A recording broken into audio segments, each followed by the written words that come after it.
There's no feeling more intense than starting over. If you deleted your homework the day before it was due, as I have, or if you left your wallet at home and you have to go back after spending an hour in the commute. If you won some money at the casino and then put all your winnings on red but it came up black. If you got your best shirt dry cleaned before a wedding and then immediately dropped food on it. If you won an argument with a friend and then later discovered that they just returned to their original view. Starting over is harder than starting up.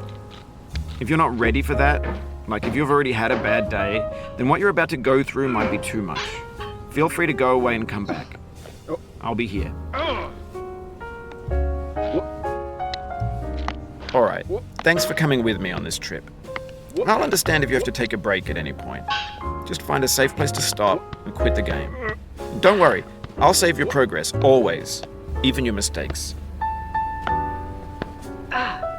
This game is a homage to a free game that came out in 2002, titled Sexy Hiking. The author of that game was Jazuo, a mysterious Czech designer who was known at the time as the father of B games.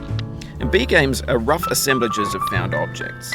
Designers slap them together very quickly and freely, and they're often too rough and unfriendly to gain much of a following.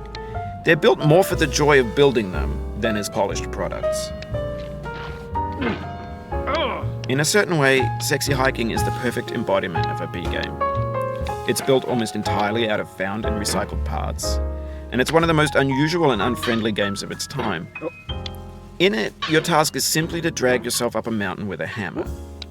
And that act of climbing, in the digital world or in real life, has certain essential properties that give the game its flavor. No amount of forward progress is guaranteed.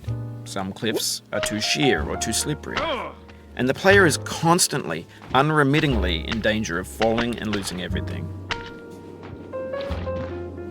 Anyway, when you start Sexy Hiking, you're standing next to this dead tree that blocks the way to the entire rest of the game.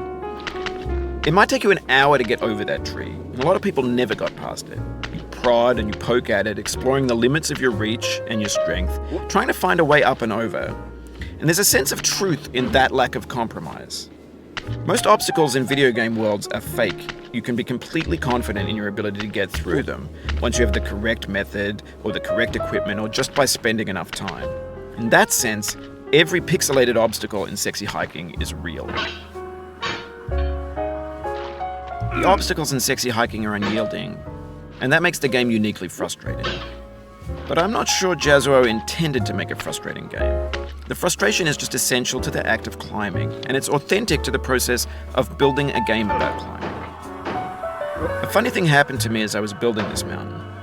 I'd have an idea for a new obstacle, and I'd build it, test it, and it would usually turn out to be unreasonably hard. But I couldn't bring myself to make it easier. It already felt like my inability to get past the new obstacle was my fault as a player rather than as a builder. Imaginary mountains build themselves from our efforts to climb them, and it's our repeated attempts to reach the summit that turns those mountains into something real.